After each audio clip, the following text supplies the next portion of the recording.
Red ജേന വെറൈറ്റിയാണ്. ആദ്യത്തെ flower ബെഡാണ്.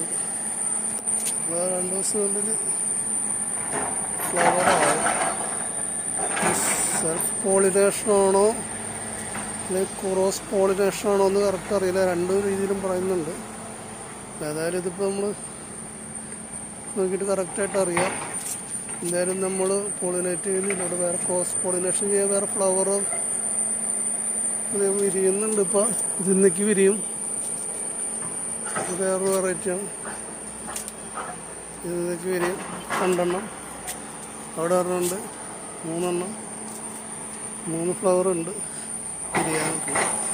അതൊക്കെ ഇന്ന് വിരിഞ്ഞ് പോകും. ഇനി നാളെ മറ്റന്നാളെ ഇത് വിരിയുള്ളൂ. എന്തായാലും ഒന്ന് പോളിനേഷൻ ചെയ്യാതെ തന്നെ നല്ല ഫ്രൂട്ടാവുമെന്ന് പരീക്ഷിച്ച് നോക്കാം. സെൽഫ് പോളിനേഷൻ ആവാനുള്ള സാധ്യത. ചിലത് ക്രോസ് പോളിനേഷൻ ചെയ്യണമെന്നും പറയുന്നുണ്ട്. ഏതാണെന്ന് കറക്റ്റെന്ന് പറയില്ല. നോക്കിയിട്ട് ഇതിൻ്റെ ആദ്യത്തെ ഫ്ലവർ ബെഡാണല്ലോ, നോക്കിയിട്ട് നമുക്ക് അറിയാൻ പറ്റുള്ളൂ.